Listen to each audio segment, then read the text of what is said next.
September 1944, Nazi Germany faces defeat. The Führer blames the German Air Force, the Luftwaffe, under the command of World War I fighter ace Hermann Goering. The once proud Luftwaffe is running short of pilots and fuel. In the air, the Allies have total superiority. With Goering in disgrace, Hitler's protege and Minister for Armaments, Albert Speer, seizes the initiative. He orders the German aircraft industry to produce a new fighter to destroy the marauding Allied bombers. This new plane must be simple to build using slave labor and simple to fly by newly trained pilots. It is to be mass-produced like the Volkswagen car in thousands per month. With every remaining able-bodied adult male needed in the army on the Eastern Front, the new plane is to be flown by teenage boys of the Hitler Youth. These pilots will be trained hurriedly on gliders. Because the sands of time are running out for Nazi Germany, Speer declares the new fighter must be designed, built, and put into production in the space of only 90 days. The new fighter will be called the Volksjäger, or People's Fighter.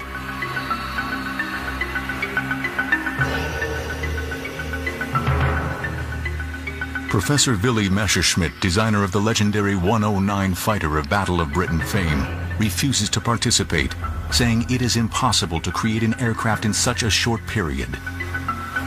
But there is a German aircraft designer willing to take up the challenge. He is Messerschmitt's arch-rival, Ernst Haenkel.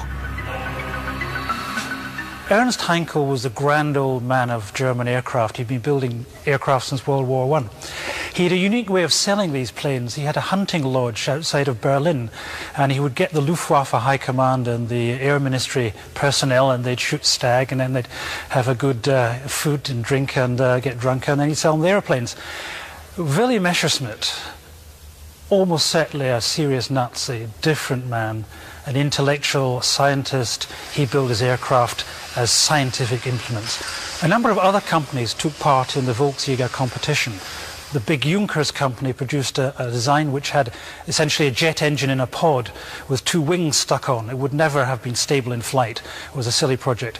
Then there was the Blum & Voss company, who were shipbuilders, but over the years they'd begun to produce rather curious aircraft designs. They tried another all-wing jet pod device, and that actually came quite close to winning.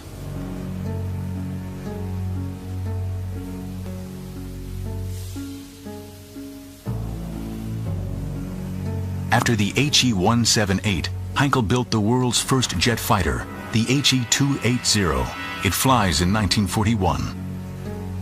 But the Luftwaffe High Command do not see the new jet as urgent, and it is not put into production. Hitler's eyes are on a blitzkrieg attack on Russia. Propeller-driven fighters such as the Messerschmitt 109 will do for the planned short war in the East. Germany will waste a crucial 2 years before turning to jet fighters to counter Allied bombing. When later Hitler demands jet fighters to regain the initiative against Allied bombers, it is not Haenkel's project, but that of Willy Messerschmitt that is ordered into production, the shark-like Me-262.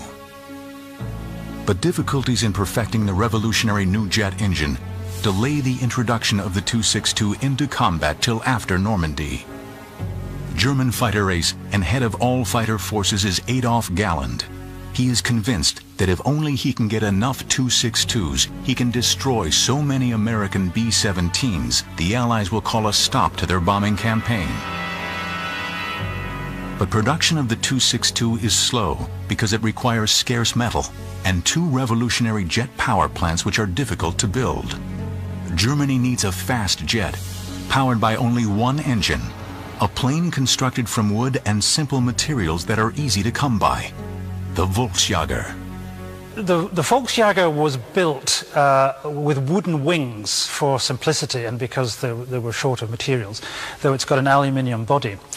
You had therefore to glue the wings and the tail onto the rest of the aircraft, and unfortunately the one bit of German technology that never seemed to work even by the end of the war were the glues, and a whole series of aircraft including the 162 tended to fall apart because the glues weren't strong enough. The 162, or at least the first designs of the 162, do have structural problems. The tail is too short, the back end of the fuselage body is too short, and so that tended to create all sorts of gyrations in flight, which in the hands of a bad pilot could get out of control and the aircraft would come apart. However, I think it's wrong to condemn the aircraft out of hand. If you build an aircraft so that it's totally stable in flight, then you can't dogfight with it and kill other fighters. The best fighters are unstable, and therefore what you need to add is a good pilot to make sure that you can use that instability to good effect. Galland opposes Speer's new jet fighter. He argues it cannot be built in time, and it can only be flown by experienced pilots, a commodity Germany is fast running out of. But he is not reckoned on Ernst Haenkel. Working round the clock, sleeping beside their desks, Haenkel's team design and build the first Volksjager in only 74 days. The Volksjager was powered by a single BMW 003 jet engine, positioned on the top of the aircraft. This unusual position meant that complicated and heavy ducting could be eliminated. It also meant engines could be changed quickly in the field. The body of the Volksjager was metal, but the simple wings were wooden and contained fuel tanks. Unusual for combat aircraft of the period, the HE-162 was fitted with an ejector seat for the pilot. Also rare then was the nose-wheel undercarriage. The aircraft was armed with two large 20mm cannons with 120 rounds per gun. One shell from these weapons could disintegrate a US B-24 Liberator bomber. The Volksjager had a maximum speed of 562 miles per hour and was faster than the Me-262. Deep under the mountains of central Germany, Speer built a vast, secret underground factory complex. Buried under millions of tons of solid rock, it is safe from Allied bombing. Here will be built three Nazi wonder weapons: the V-1 cruise missile, the V-2 rocket, and the Volksjager. The first HE-162 was rolled out and flown for the first time on December 6, 1944, reaching a speed of 522 miles per hour at 20,000 feet altitude. On December 10th, it is displayed to the Luftwaffe High Command, with Flight Captain Peter at the controls. Tragedy occurs. The wooden wing disintegrates and the plane crashes, killing Peter. The cause is the poor quality glue used to construct the wing. But Speer would allow nothing to stand in the way of mass-producing the Volksjager. In March 1945, the first 80 aircraft were completed. By the end of April, 200 more were ready. In May, the month the war ended, 500 Volksjager would have rolled off the assembly lines. And 1,000 per month would have been built starting June 1945, only 6 months after the first flight. To fly these planes, training of Hitler Youth pilots began on gliders.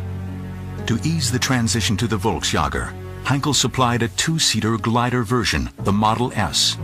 Without its BMW turbojet, the Model S lacked the distinctive humpback appearance of the fighters. The undercarriage was fixed and not retractable. The idea behind the People's Fighter project was to train thousands of Hitler Youth to fly these things. Now that was obviously a silly idea. It's a very complicated aircraft to fly. If you're an expert, as the final pilots were, it worked. But if you had very little experience on any kind of aircraft, never mind a fast jet fighter, you would have been dead. Strange enough, one unit of Hitler Youth did become operational with the 162 in the closing weeks of the war. Unfortunately, all the records have been lost, so we don't know how they actually fared in combat. Conversion training to the Combat 162 was handled at a flight school in Vienna, headed by Haenkel's technical director Karl Frank. The first regular Luftwaffe Volksjager fighter group, JG-1, became operational at Lech in Germany in April 1945, with 100 aircraft organized in two wings. It was commanded by Oberst Herbert Eilfeld. The first operational mission was flown on April 26, 1945, only days before the end of the war. Because the pilots lacked experience with the new plane, Flight Lieutenant Reichberger was shot down but escaped uninjured. On May 4, 1945, the People's Fighter drew first blood. Lieutenant Rudolf Schmidt shot down a British Royal Air Force fighter. It would be the Volksjager's only kill. World War II ended 2 days later. Well, it was tested by senior British pilots after the war, and they gave it a very good bill of health. They said it was a very stable gun platform. They said because it was small, it would have been very difficult to hit by Allied fighters. So all in all, if it had got into production in a big way and got into action in a big way, it might have caused a lot of damage. Indeed, the senior British jet pilot of the time said that it would have run rings round a British Meteor. Would the Volksjager have tipped the balance in Germany's favor if the war had gone on longer? Ernst Heinkel was already planning more advanced versions of the Volksjager. If the war had lasted into 1946, these are the planes the Allies would have faced. For extra speed, a swept-wing version was already under construction. The tail was also modified into an elegant butterfly shape to improve performance. With a new, more powerful jet engine, this HE-162 would have been a match for 1950s U.S. jets like the F-86 Sabre. Another planned version of the Volksjager was one fitted with 2 ramjets of the kind used by the V-1 cruise missile. When the V-1 was catapulted into the air at great speed, air was forced into the jet nozzle. This combined into an explosive mixture with low-grade gasoline suitable for a lawnmower. The result burned like a blowtorch. Fitted with 2 of these crude engines, this version of the HE-162 would have been a kind of manned V-1. It was planned as a last-ditch weapon if normal jet fuel ran out. Most exotic of all was this version of the Volksjager, with forward-swept wings. Not till the 1980s would NASA fly such a plane. But it was not to be. On May 8, 1945, the Volksjagers of JG-1 were captured by advancing British forces at their base at Lech. The combat days of the People's Fighter ended with the surrender of Nazi Germany. But we can now reveal that the HE-162 Volksjager was still to play a major part in post-war aviation history. After World War II, the French leader General de Gaulle was anxious to rebuild the French Air Force. The key was to be the Volksjager's engine, the BMW 003. The designer of this jet engine was Dr. Hermann Ostrich. As the Nazi regime collapsed, Ostrich escaped into neutral Switzerland. There he set up a company to continue his work. To disguise its origins, the company was called a French name, Atelier Technique Aéronautique Rickenbach, or ATAR. In December 1945, General de Gaulle's government paid for Ostrich and ATAR to move to France with 120 colleagues from his old BMW team. Using BMW's Volksjager jet engine technology, Ostrich quickly designed a more advanced engine. This was test run southeast of Paris in 1948. Versions of this engine were used to power early French fighters such as the Dassault Mystère and the twin-engine Voiture. By an irony of history, France supplied these aircraft to Israel during the 1950s when American aircraft were embargoed, thus allowing the Israeli Air Force its victories over the Arabs. Ultimately, a development of Ostrich's Volksjager engine powered the famous Dassault Mirage supersonic jet fighter. The Mirage would also employ another invention of the German wartime aviation industry, the Delta Wing developed by Walter Lippisch. Imagine what Adolf Hitler's Luftwaffe might have done with such a powerful engine in an HE-162 with forward-swept wings for speed. It was not to be. After the largest tank battle in history at Kursk in 1943, the Red Army rolls relentlessly toward the very border of Germany. The Luftwaffe uses the famous Ju-87 as a tank buster. But by 1944, the Stuka is obsolete, too slow to evade fighters of the Red Air Force. What is needed to stop the Russian tanks is a new Stuka, powered by the revolutionary new jet propulsion. The dive bomber was invented in America by Glenn Curtiss, who built sturdy biplane dive bombers for the U.S. Navy. September 27, 1933, Buffalo, New York. Fate is about to play a strange hand. Visiting the Curtiss plant at Buffalo is Germany's greatest living World War I fighter ace, Ernst Uday, now a senior figure in Hitler's new Luftwaffe. Glenn Curtiss invites Uday to test flight a factory-fresh Curtiss Hawk dive bomber. Impressed, Uday cables Luftwaffe chief Erhard Milch to buy the Hawk. 2 months later, Uday will fly the first German version in front of Goering.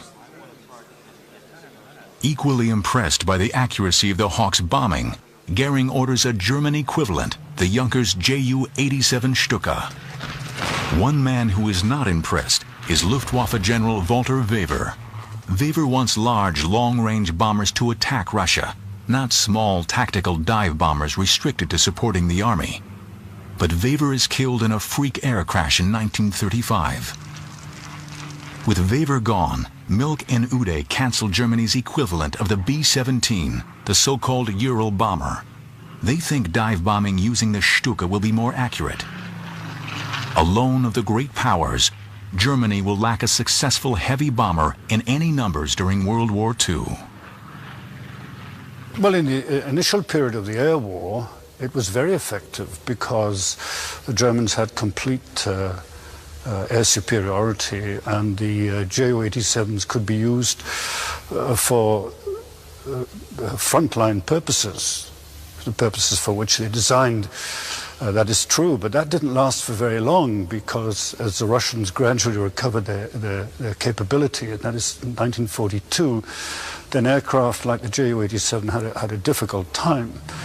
On the other hand, the Germans, I think, were very adept, because they basically altered the role of the Ju-87 and began to realize it could be used not, as I say, just in a tactical dive bombing or forward air support role, but could be used for something else, of which a very good example, of course, is Rudel's use of the Ju-87s in a tank-busting role.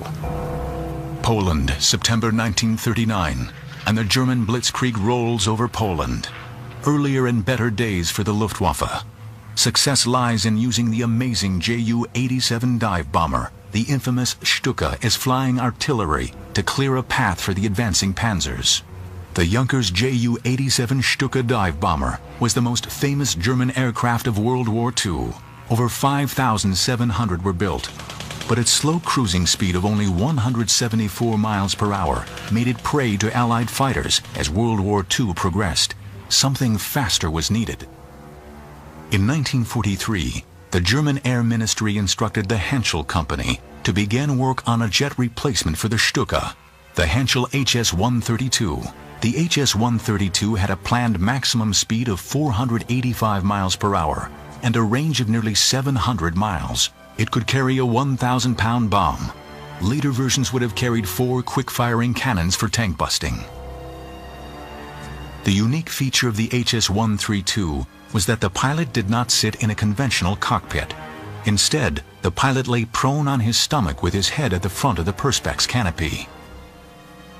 This position allowed the pilot to withstand 10 to 12 times the force of gravity before blacking out, instead of the 5 to 6 Gs if he were sitting. The primary target for the HS-132 was the main Soviet battle tank, the T-34. A late-model T-34 had armor plate nearly 3 inches thick. Had the HS-132 been ready in time and in sufficient numbers, it might have held back the tide of Russian tanks on the Eastern Front. Especially in the hands of legendary Nazi tank buster Hans Rudel. Flying the old Ju-87, Rudel single-handedly destroyed 519 Russian tanks. The greatest Stuka pilot of all time was a man called Hans Rudel, who destroyed over 500 Russian tanks on the Eastern Front, as well as a large Russian battleship. Rudel was a fanatical devotee of Hitler. He fought to the very end, indeed survived World War II, and in the closing days, Hitler wanted him to take over command of all the German jet forces, and had there developed a version of the Stuka powered by jets, then those would have been under the command of Rudel, and that would have been a very effective combination. In the dying hours of the Third Reich, Hitler proposed to put Rudel in charge of all Germany's jet fighters and bombers. But it was too late. Fortunately for the Russians, their tanks captured the HS-132 factory before the 3 completed prototypes had been flight tested. Their subsequent fate is still unknown. The Russians were very fortunate, and it was a fortunate accident. Their area of occupation in Germany took in 80% of the German aircraft industries. Heinkel, Messerschmitt, Junkers. They acquired Arado aircraft. They acquired a large range of aircraft, but crucially they acquired two things, which was the BMW 003A engine and the Jumo 004A jet engines. What happened was that basically the German jet industry, German aircraft designers, technicians, and the aircraft were moved back to the Soviet Union. And it's from that point, I think, that one can really say the period of German-directed and German equipment entered into the Soviet aircraft industry.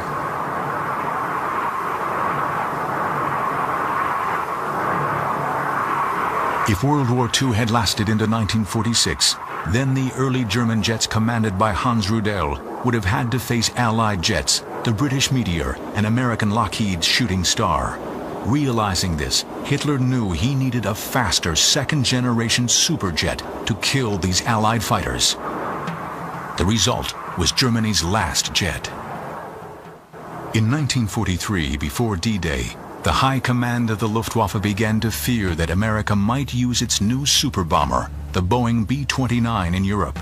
The B-29 could fly at well over 30,000 feet, too high for the engines of the Me-262 jet fighter to work efficiently. There was worse news for Nazi Germany. America was already building the consolidated B-32 Dominator, designed to attack Europe at high altitude direct from bases in the continental USA. To counter these threats, the Nazi Air Ministry commissioned a new jet engine to power a fast, high-altitude fighter. This engine was the Heinkel HES-011. But there was a problem in building super-fast jets. Fast World War II piston-engined fighters such as the Mustang often crashed in mysterious circumstances when they went into power dives. Unknown at the time, air builds up in front of an aircraft's wings as it approaches the sound barrier, 760 miles per hour, jamming the controls. But Nazi scientists working secretly in the 1930s discovered that a swept wing delayed the buildup of the dangerous air pressure in front of the wing leading edge. The new engine coupled with swept wings could give Nazi Germany a weapon to counter the B-29 and the Dominator. It was called the Focke-Wulf TA-183. The TA-183's designer was Dr. Kurt Tank. Tank was already famous for building the legendary Focke-Wulf FW-190 fighter used against the Russians on the Eastern Front. Kurt Tank is a very shadowy figure, but he's one of the great German aircraft builders of World War II. A very serious Nazi indeed. He built the four-engine Focke-Wulf Condor bombers that helped guide the German U-boats against the Atlantic convoys.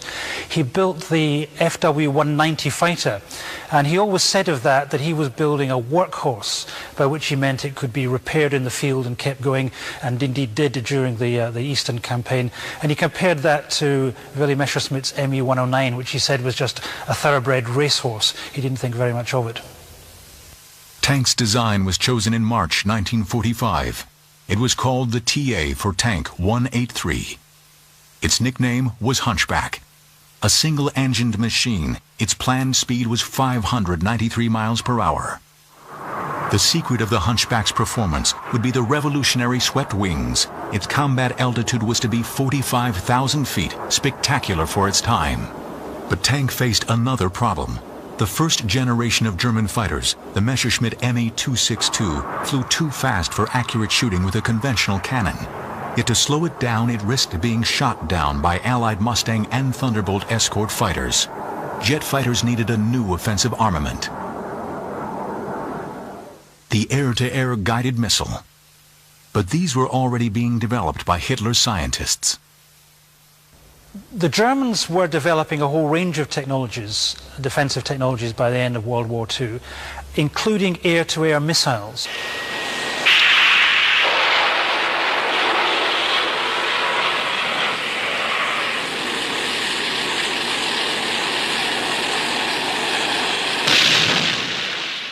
The Allies only started developing air-to-air missiles seriously at the time of the Korean War, so you're talking a 10-year lead the Germans had. They had wire-guided missiles which paid out a long wire back to the launched fighter aircraft, and the pilot of the fighter aircraft could send signals to navigate the missile directly onto its target. Another technology they used was infrared. They had a system of using a light from the bombers to trigger guns and missiles on the attacking fighters. The most successful air-to-air missiles were actually the simplest, which were just firing masses of unguided missiles in a big arc and hoping a bomber got caught.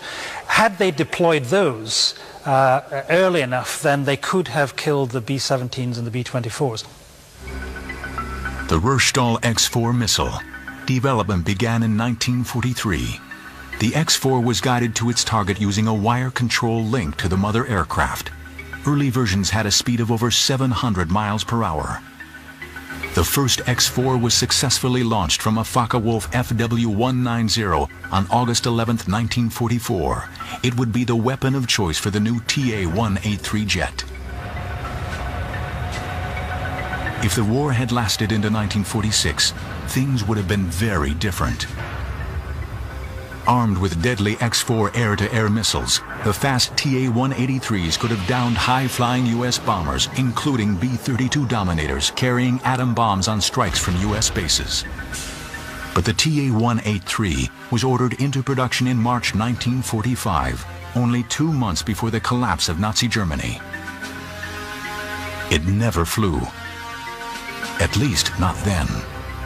Kurt Tank and Germany's leading fighter pilot Adolf Galland took a whole series of German aircraft engineers and Luftwaffe officers to Argentina and essentially recreated the Luftwaffe there. Kurt Tank set up an aircraft industry to build jet planes, and Galland set up a jet fighter force for the Argentine Air Force. This is what would have faced and destroyed Allied B-29s in 1946. The TA-183 built in Argentina after the war for General Perón. It was rechristened the Polqui, Spanish for arrow. Some even think that the legendary Soviet MiG-15 was based on captured blueprints of the TA-183. I think the priority from the Russian point of view was to make absolutely sure that they had a knowledge and experience with jet propulsion. The second thing was to get it into aircraft, their aircraft, make them work, and above all have a semblance, as I say, of combat aviation capability. So if you look at the early Russian jet aircraft, the MiGs and the Sukhois, they're simply copies of German aircraft. Air mobility and vertical takeoff are now primary tools for military operations. But in the dying days of the Third Reich, as Allied bombers made Luftwaffe airfields unusable, the Germans had already turned to VTOL technology as a way to beat the bombing.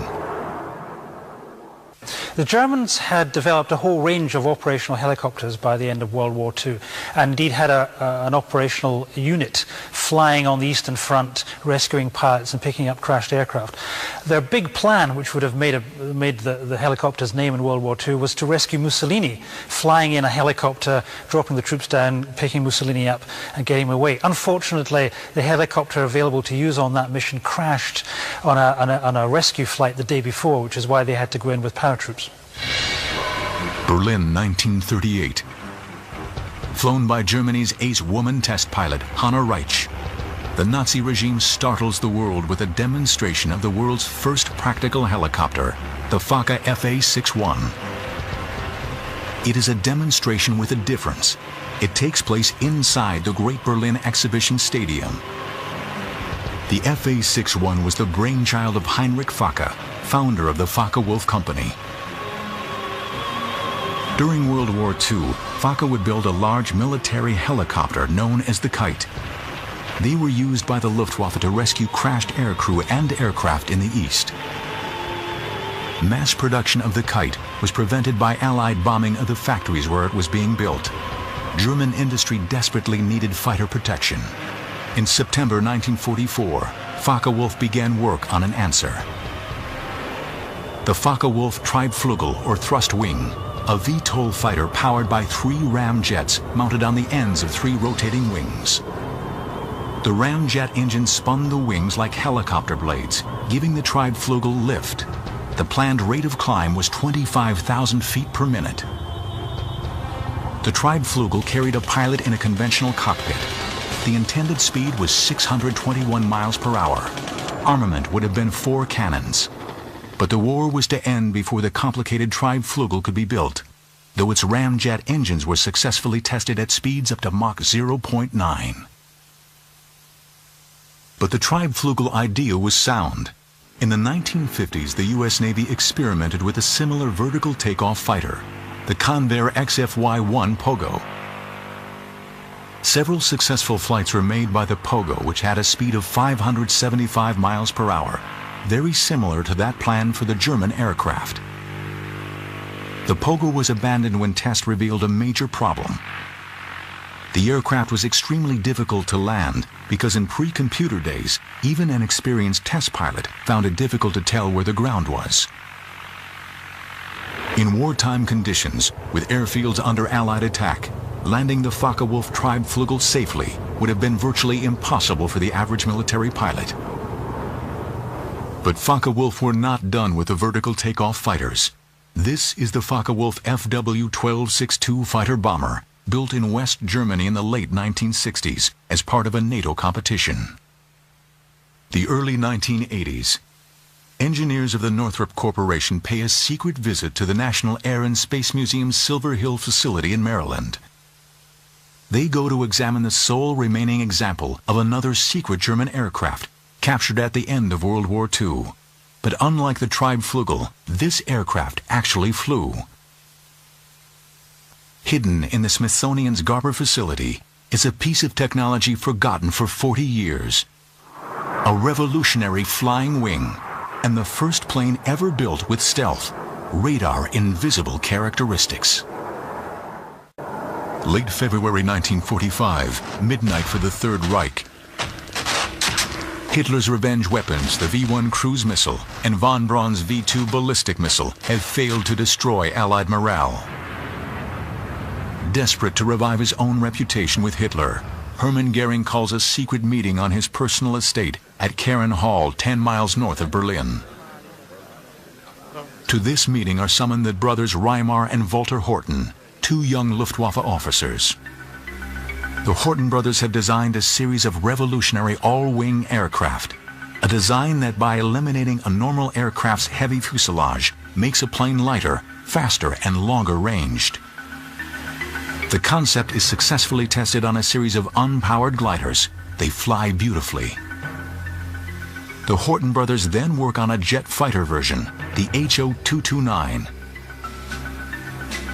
It successfully flies in late December 1944. It is flown by test pilot Erwin Ziller. The HO-9 was powered by 2 UMO 004 engines, similar to those of the Me-262. It had a maximum speed of 607 miles per hour at an altitude of 39,000 feet, faster than many post-war jets. It was armed with 4 cannons and could carry 2 2,000-pound bombs. But there was an unexpected result from this new futuristic shape. With no tail and buried jet engines, the HO-229 bounces back few radar waves. Stealth technology has been born. Only when the prototype flies and has a weak radar signature do the Horten brothers realize what they have stumbled on. The Horten has other possibilities. Goering realizes that the low-weight flying wing is the only technology left to Germany to build a bomber with a range to attack America and so force a truce in the West even at this late hour in the war. The kind of long-range bomber Germany has lacked since Uday fatally canceled the Ural bomber 10 years earlier.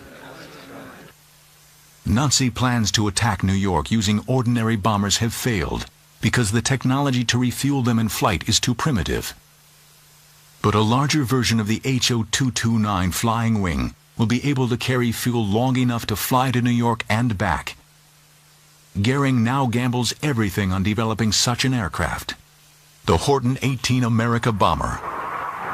Its huge wings would carry fuel to fly nearly 7,000 miles at an altitude of 52,000 feet. It will be powered by 4 new Heinkel Herth HES-011 jet engines and carry a crew of 3. Maximum speed would be 528 miles per hour.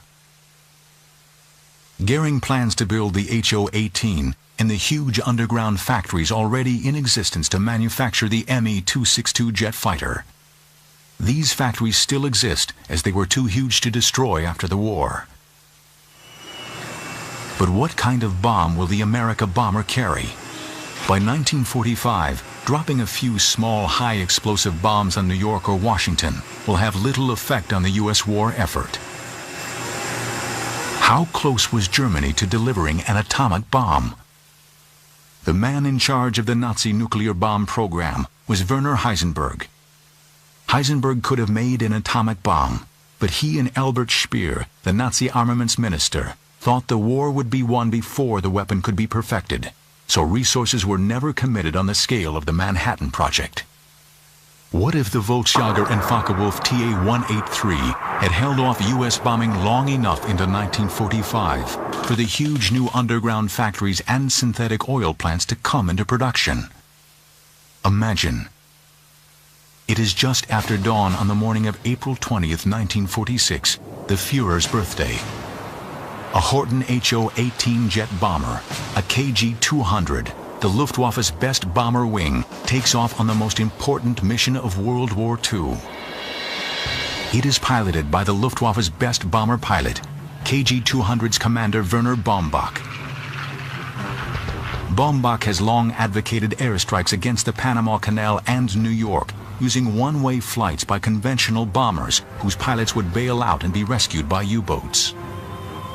He spent a lot of the war trying to persuade Goering to bomb New York. And one of the interesting stories about the German war effort is why they never did. Baumbach's first idea was to take Focke-Wulf Condors and fly one way to New York and Washington, bomb America, then ditch the aircraft south, probably in the Caribbean, and be picked up by U-boats. Goering took the plan to Dönitz, but Goering and Dönitz hated one another, and they fell out, and so the plan came to nothing. So Baumbach then went on trying to find ways of bombing New York, and it's interesting to speculate that if something like the Horten wing had been available, it would have given him for the first time a machine to get there and get back non-stop. Today, Baumbach's target is 3,000 miles away. The world's largest city, New York. In 1942, President Roosevelt put New York's mayor Fiorello LaGuardia in charge of America's civil defense against German bombing attacks. LaGuardia organized machine guns placed on top of high buildings in New York. But Baumbach's bomber is flying at an altitude nearly 10 miles high and is invisible to American radar. No one hears or sees it as it passes over Manhattan at 8 a.m. local time. The morning rush hour has begun. Fortunately for New York, World War II ended while the Horten 18 was still under design. The successful HO-229 jet fighter was brought to the United States in 1945, but its revolutionary potential was not realized. It lay forgotten for 40 years in the Smithsonian. Or almost forgotten. In the early 1980s, engineers from the Northrop Corporation pay a visit to the HO-229 at the National Air and Space Museum's Garber facility in Maryland. They are secretly building a stealth bomber for the U.S. Air Force. After their visit to the HO-229 prototype, Northrop engineers will design the B-2 Spirit. A design eerily similar to the Horten brothers' dream of 40 years earlier.